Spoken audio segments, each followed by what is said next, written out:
when the outdated tactics get left behind. It's time we stop. Marketers look around when your ranking's going down.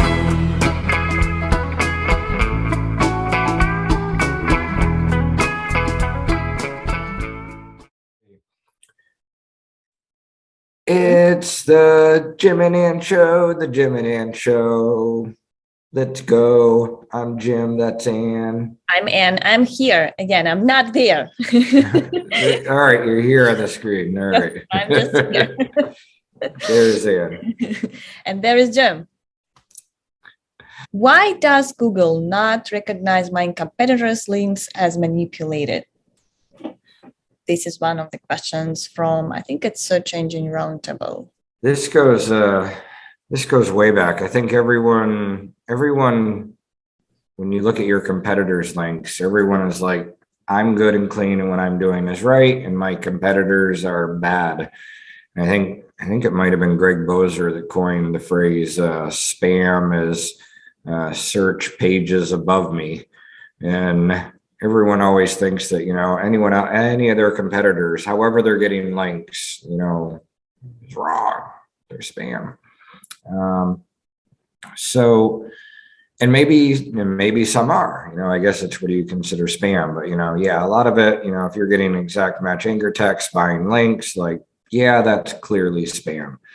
And I guess part of it is most people that are getting spammy links, most of that is probably not being counted by Google. Google is kind of smart enough to know that there's no value in these types of links that a lot of people are getting. I guess if you're getting links, if you're not doing I'm writing amazing content that gives people a reason to link to me, if you're doing other things where it's I need links to my product pages and you're doing something to get those, chances are 99.9% that whatever you're doing is artificial.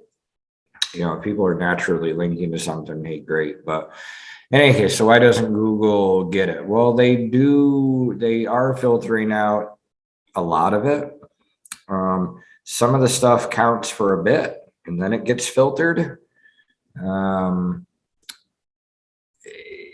It's kind of, you can have some short-term gains from doing things that are black hat when it comes to links. But the problem is there comes a risk with that.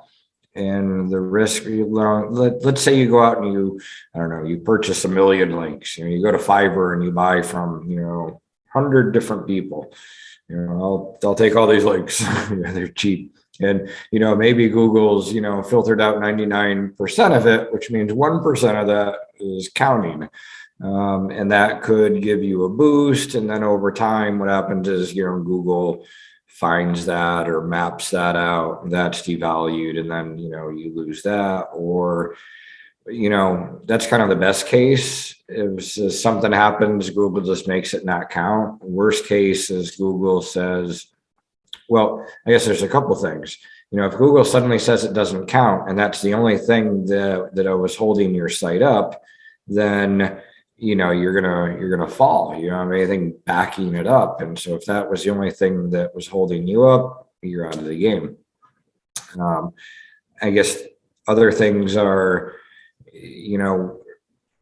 worst case is that Google looks at your links and catches it in the manual review, and now you have a manual penalty, and now your site is, in some kind of purgatory for who knows how long, even if you clean it up. So if it's your main business where you employ people and, losing that site would really mess up your life, I wouldn't try and get those things. There's a heck of a risk, and usually it's a short-term gain, and then either the gain goes away or worst case you get penalized. But Google's getting smarter and smarter every day. But if you run out and get 1 million backlinks, chances are 1% of that is going to give you something today. But the risk, I think it also goes back to, remember the times when they were doing manual penalties left and right. There was some kind of a form when you could report your competitors for Yeah. backlinks. And at that point, everyone was like, oh, should I do it? And everyone was reporting each other.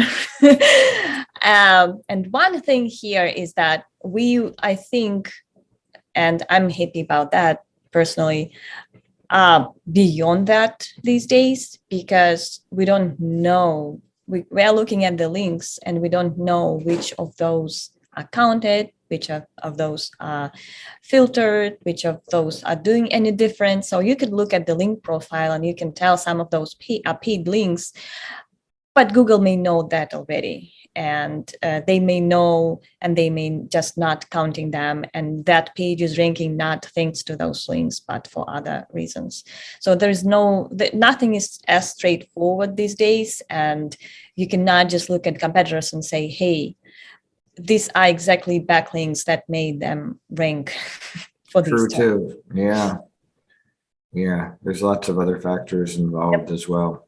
Just because it's ranking high, it doesn't mean those backlinks are why they are there. They may have other backlinks, they may have other factors in play.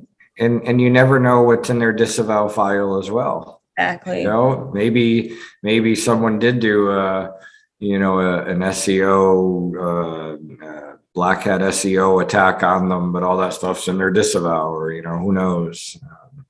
Who knows what's in their disavow. So I would still encourage everyone to look at the competitors' backlinks, but just keep in mind that, for one, there is you cannot copy their backlinks and hope for the same results.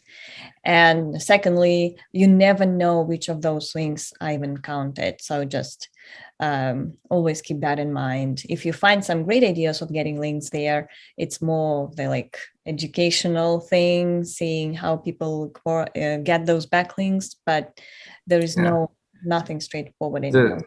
The best backlink is something that, you didn't go anywhere to kind of buy it or go to some broker with a spreadsheet where they're like, I have 1,000 finance bloggers or whatever.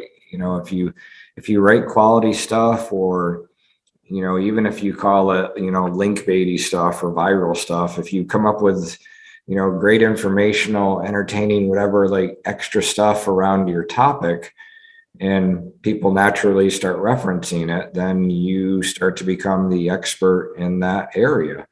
And if people are looking to buy things in that area, if in the eyes of Google, you or your site is the expert on that because you have all this wonderful content around there and good user experience and people referencing it, then that's how you're going to win.